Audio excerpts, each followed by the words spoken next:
Bueno, buenas noches. Vamos a comenzar con la clase de hoy, ¿no? Primero nos daremos un minutito, como siempre, para poder poner nuestro nombre en el chat grupal. Mientras tanto, vemos el material pertinente y admitimos a los demás compañeros, ¿no? Entonces, iniciamos en un minutito más.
Bueno, entonces vamos de una vez iniciando la clase.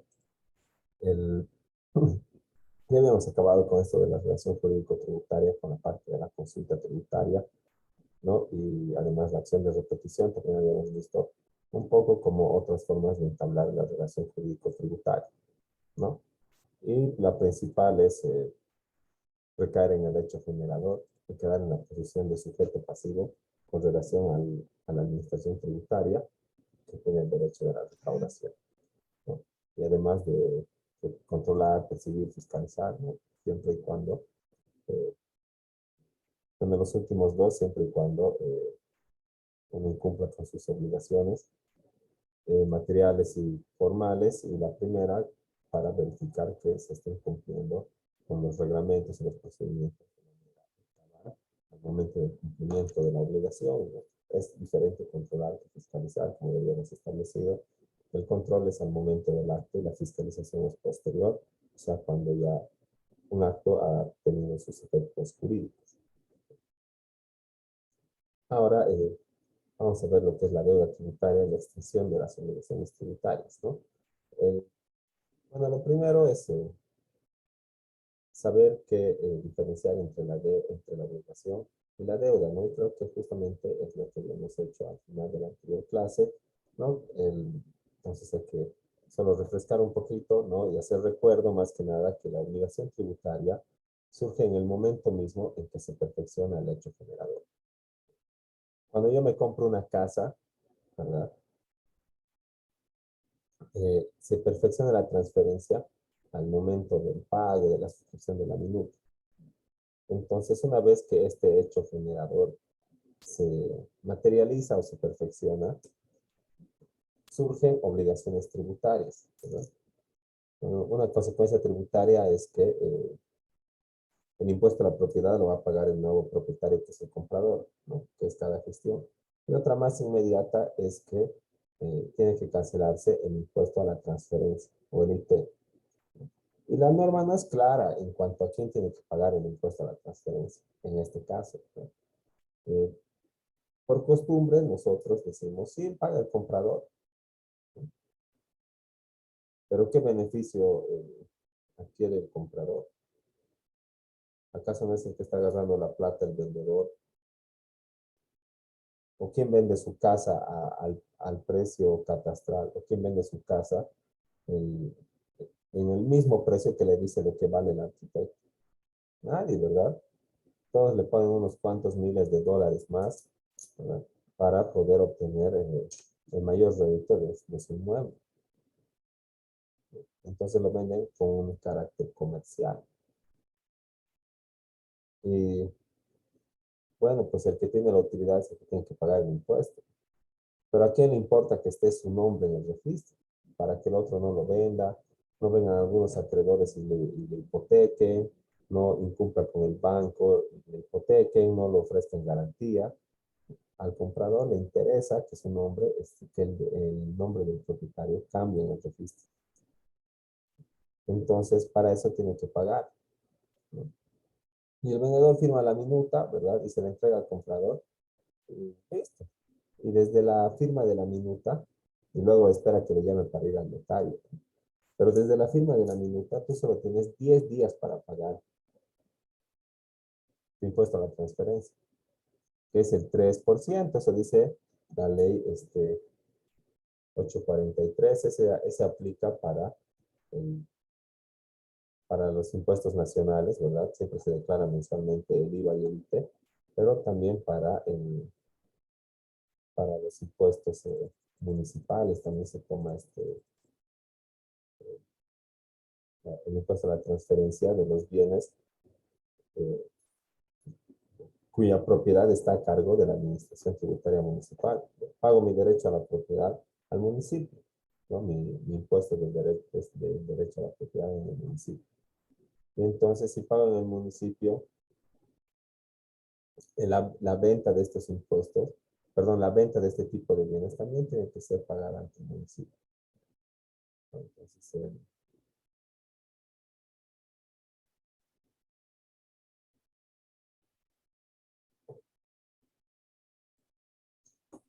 Doctor, perdón, ese impuesto del 3% que te cobra el gobierno, ¿es al valor catastral, perdón, o es al valor que has comprado el bien inmueble?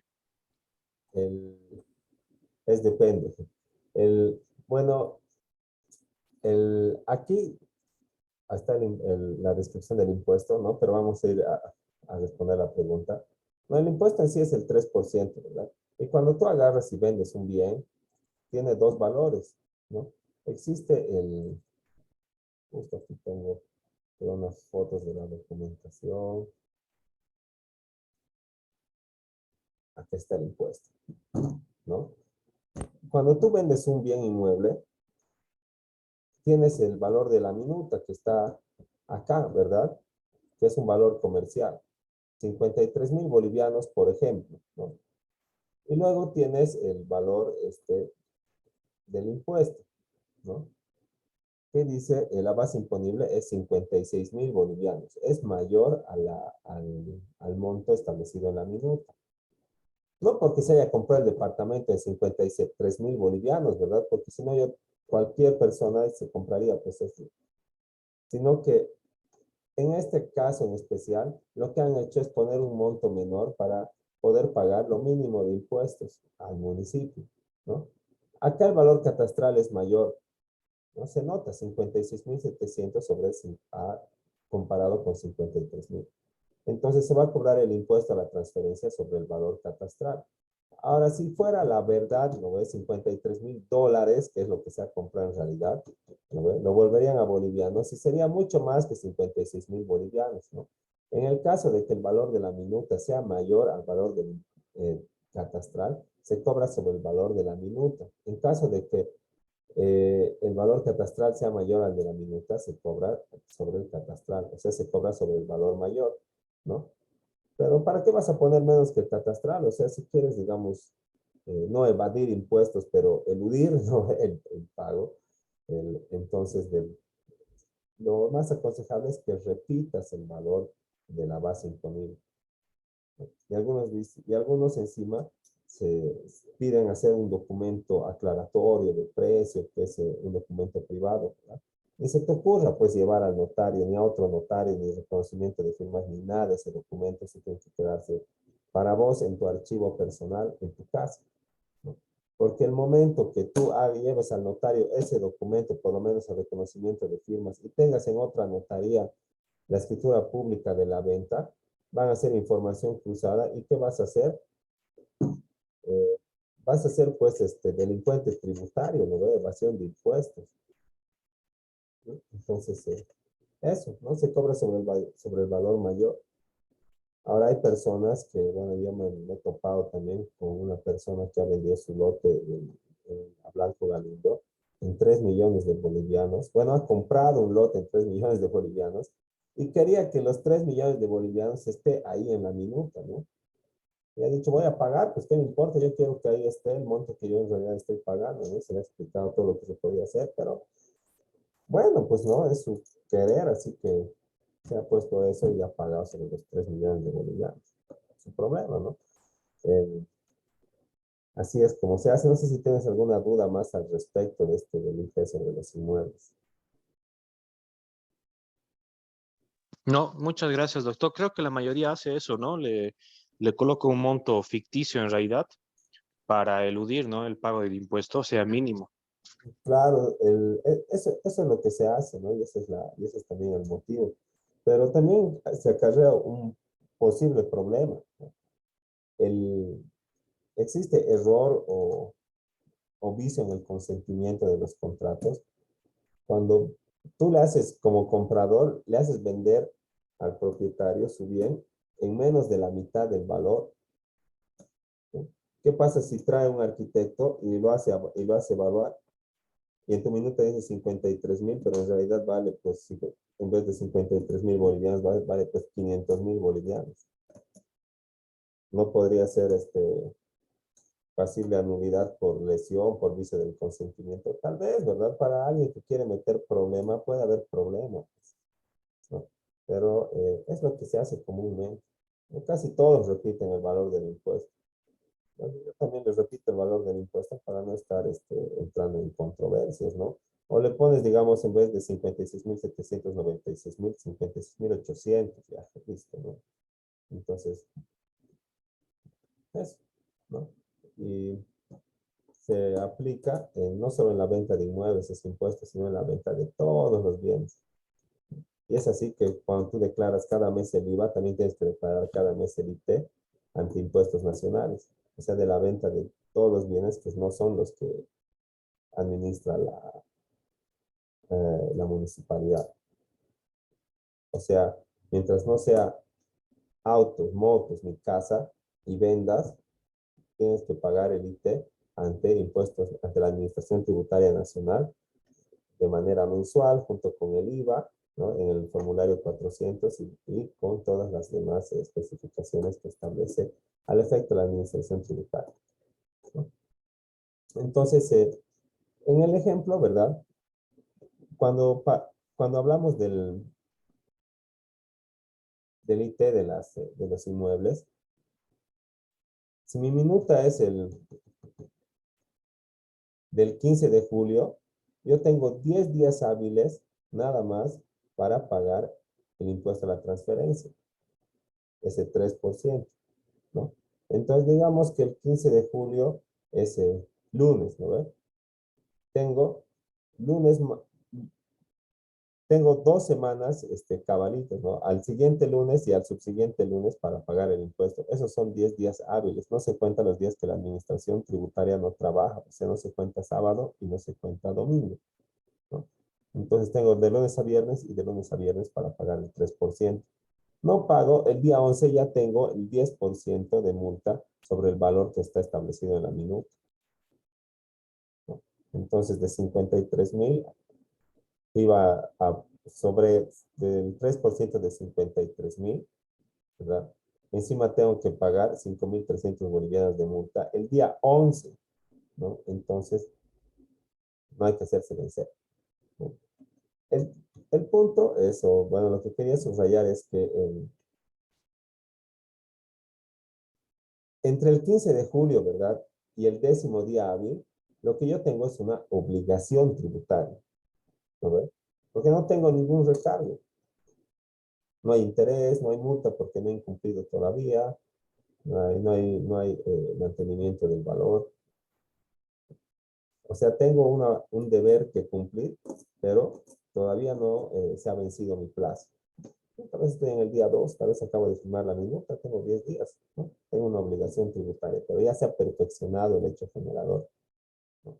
Está visada mi minuta, ya está firmado y visado, ya no hay dónde escapar. Ahora,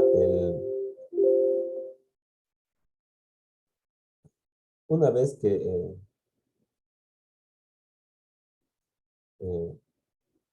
que pago, ¿verdad? Me libero de las obligaciones tributarias y si es dentro de plazo nunca se va a configurar lo que se llama la deuda.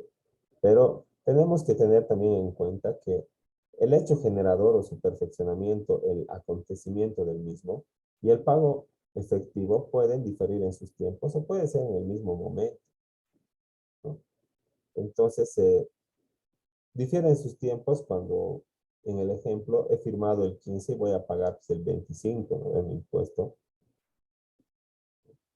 Y es al mismo, y es inmediato cuando lo cancelo en el mismo momento, por ejemplo, en el impuesto de las salidas aéreas al exterior. Ahora,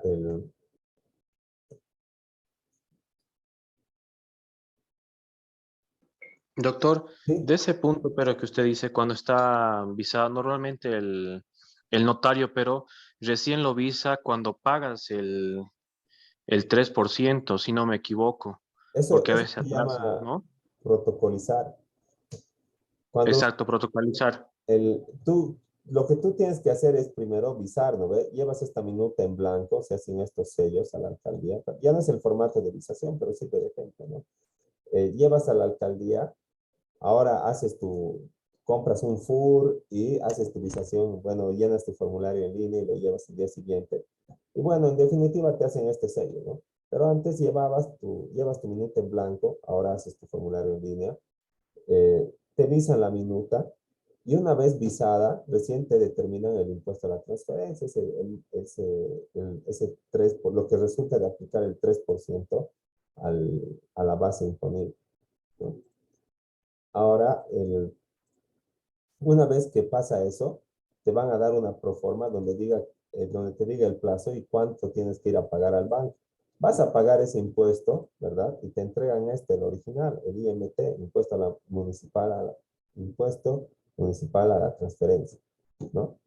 Entonces, con eso más, te vas recién a la notaría, ¿verdad? O sea, tu minuta bien sellada y tu impuesto original pagado, vas a la notaría más los carnets de identidad de los intervinientes y lo protocolizas, ¿verdad? Y estos sellos también están transcritos en el protocolo.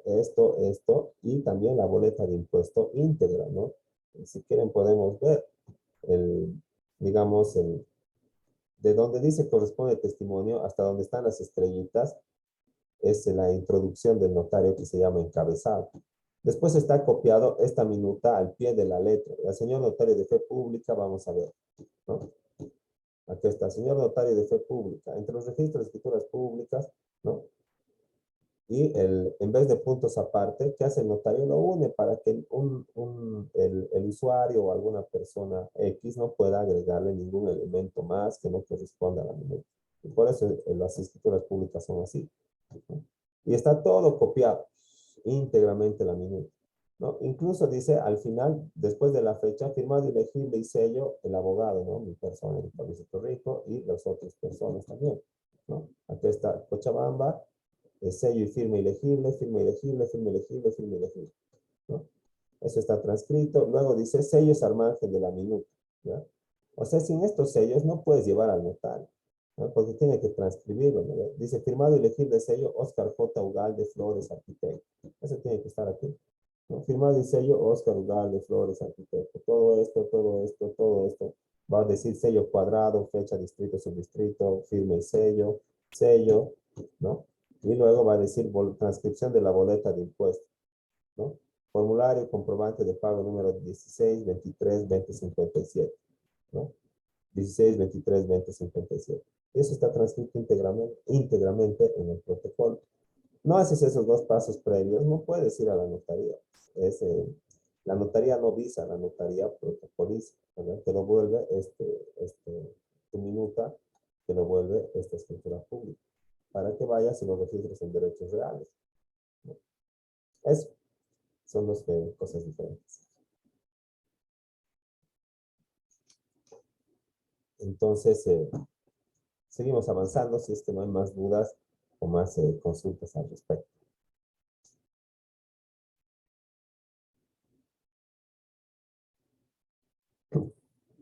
Ahora en aduana, que también es de derecho tributario, pero tributario aduanero, porque las operaciones de aduaneras que hacen pagan aranceles aduaneros. ¿Y qué son los aranceles aduaneros? Son impuestos a la importación o a la exportación.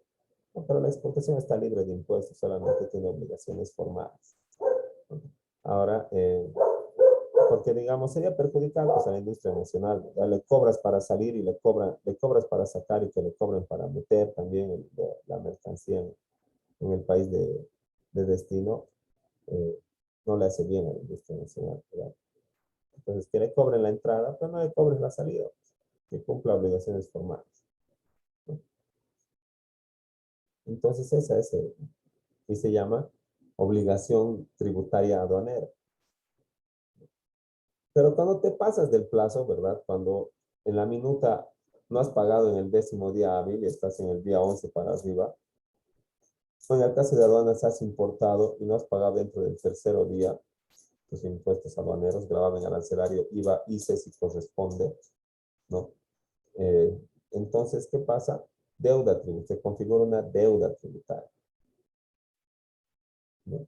Entonces, no es lo mismo la obligación tributaria que la deuda, ¿no? Porque la obligación es el tributo determinado sin recargos y la deuda es el tributo omitido más los recargos, ¿no? Ya has omitido pagarlos. En el otro todavía está determinado nomás, todavía no has omitido, tienes plazo. Entonces, la deuda tributaria, ¿no?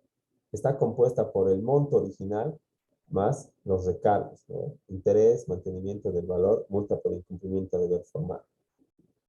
Y estos recargos más el impuesto omitido es el monto que el sujeto pasivo tiene que pagar una vez que se ha vencido el plazo para el cumplimiento de su obligación tributaria, ¿no? Y eso nos establece el artículo 47 del Código Tributario, con la 2492, cuando establece eso, ¿no? Nos pone una fórmula, pero eso ya después pasa para los contadores, los técnicos de aduana. Dice, la deuda tributaria, DT, es el tributo omitido. ¿Qué es el tributo omitido? Es lo que estaba determinado para que pagues. Es decir, si el 3% era 100 pesos, tenía 10 días para pagar 100 pesos, ¿verdad? Esos 100 pesos es tu tributo determinado. Ha pasado los 10 días y no has pagado, es el tributo omitido, los 100 pesos, ¿verdad? No tienes recargos, es lo que estaba determinado para el pago. Pero como ya te has pasado, entonces este tributo omitido tiene que estar expresado en unidades de fomento a la vivienda. ¿Qué quiere decir eso? Ese 100 lo van a multiplicar por el monto de las UFBs a la fecha de pago. Y bueno, no hay que tampoco aprender de memoria eso porque tampoco vamos a aplicar, ¿no? Pero si alguien tiene curiosidad en cómo se hace eso de las UFBs, no es un cálculo que hay que hacer, sino es una lista, ¿verdad? Es una referencia que está aquí en el internet. Y lo único que haces es, digamos, pones UFB 2021, ¿no? Y te dice la cotización de todo el año y hasta la fecha. Entonces, vas y buscas, pues, tu fecha de pago y cuánto valía, ¿verdad? Digamos, el 6 de octubre, 2.36 bolivianos. Entonces, ¿qué tienes que hacer? Tienes que actualizar, pues, a UFBs tu tributo omitido, ¿no? Y ahí, boom, crece. Después tienes que aplicarle intereses, ¿no? Y después tienes que aplicarle multa por incumplimiento de deber formal. Y por eso es que los impuestos crecen tanto cuando incumples.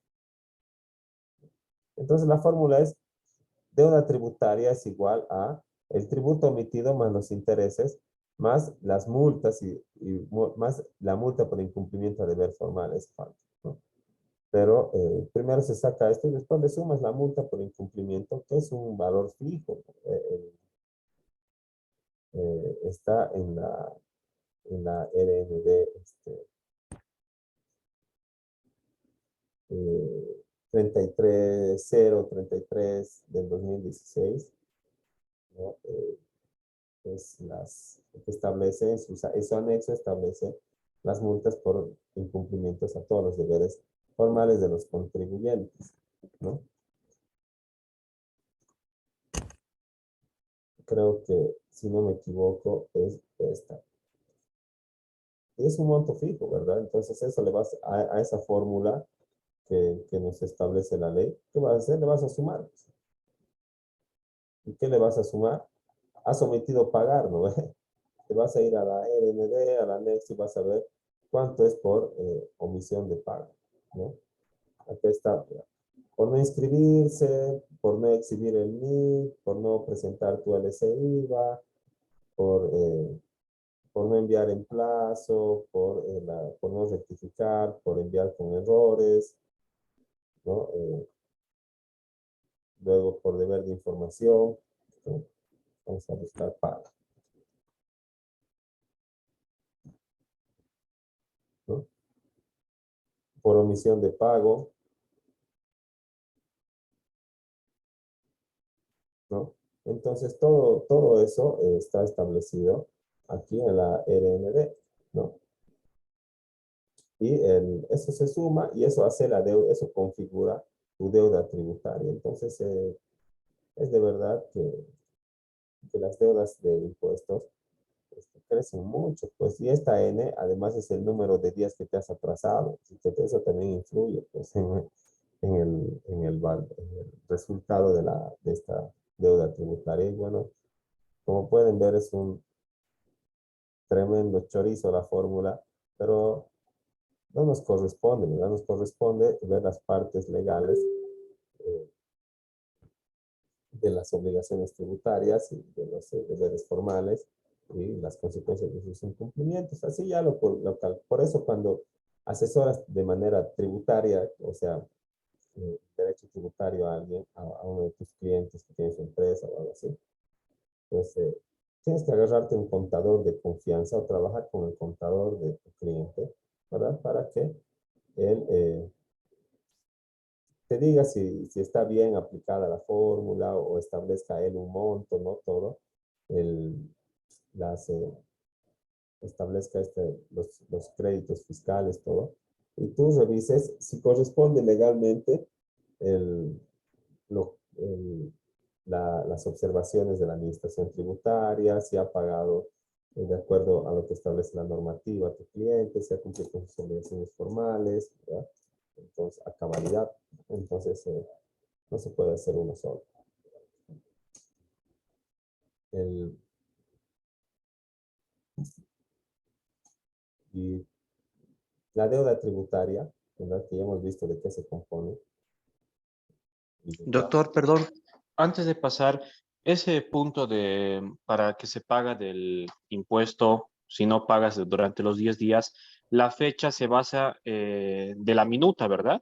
Claro, en la fecha de la minuta, sí. Pero en este caso, ponte, no ha pasado los 10 días hábiles y no es más factible rehacer la minuta con una nueva fecha, o Eh, no se puede.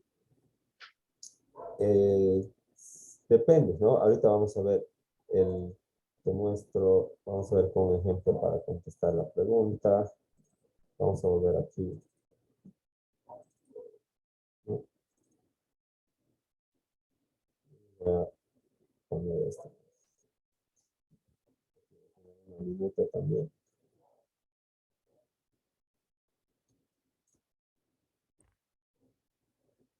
Aquí está. Si yo tengo la minuta así en blanco y firmada, bien, pues lo rehago, ¿no ve?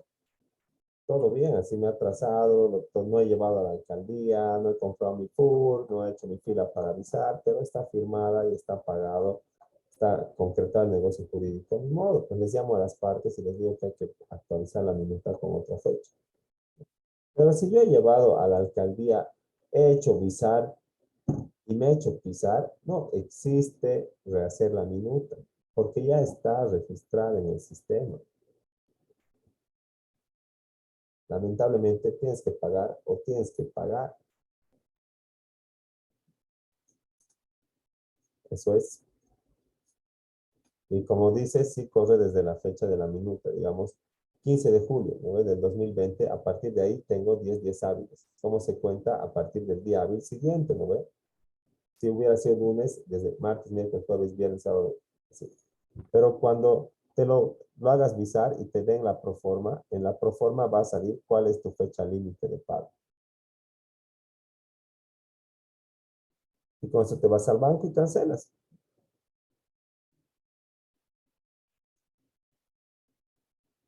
O sea que si se está pensando comprar auto o casa, también piensen en que tienen que tener 3% para el impuesto y también tienen que pagar a derechos reales el 5 por mil, o sea, el 0,5%. Y luego otros valorados, fotocopias, gestiones administrativas que se realizan, ¿no? Que en realidad sí genera gasto, ¿no? Aparte del monto de compra. Y bueno, ya se nos está acabando el tiempo. Vamos a quedar ahí. En 5 minutitos volvemos para, bueno, no creo que podamos concluir, pero sí para continuar con el tema. Y no se olviden presentar su tarea, que es hasta el día a la medianoche. Entonces nos vemos en 5 minutitos y les comparto el enlace. Hasta luego.